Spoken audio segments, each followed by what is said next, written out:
एक तरुण पदाधिकारी जिल्हाधिकारी दिलीपजी कुर्टे साहेब, या विद्यालयाच्या मुख्याध्यापिका आसोले मॅडम, त्याचबरोबर व्यासपीठावर उपस्थित सर्व सन्माननीय व्यक्तिगत, तालुक्यातून आलेले माझे सर्व शिक्षक बंधू भगिनी आणि विद्यार्थी मित्र, प्रथमतः शिक्षक दिन, या शिक्षक दिनाच्या निमित्तानं मी माझ्या सर्व सहकाऱ्यांना खूप खूप साऱ्या शुभेच्छा देतो। आणि प्रथमतः या विद्यालयाचा आणि विशेषतः सागर आप्पा आपल्या या ठिकाणी तालुक्यातील संघटनेच्या वतीनं अगदी मनापासून धन्यवाद व्यक्त करतो।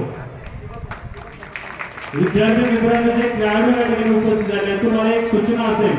एकदा आपले धीरज दंडवते सर आणि सागर आप्पासाठी जोरदार आपण टाळ्या वाजवायच्या।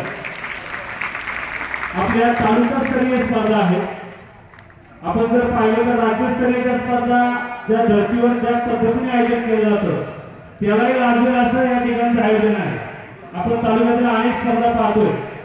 तर आजची जर स्पर्धा पाहिली या ठिकाणच्या सोयीसुविधा केलं, उत्तम नियोजन, खरंच आमच्या खेळाडूंना राज्यस्तरीय स्पर्धेचा अनुभव या ठिकाणी मिळणार आहे। तर प्रथमतः त्या ठिकाणी सागर आप्पांना की जे नेहमीच खेळासाठी खेळाडूंसाठी अग्रभागी असतात, आम्हाला ज्ञात आहे खो खो असेल, कबड्डी असेल, क्रिकेट असेल, प्रत्येक ठिकाणी कुठेही कमी पडले की फक्त सागर आप्पा,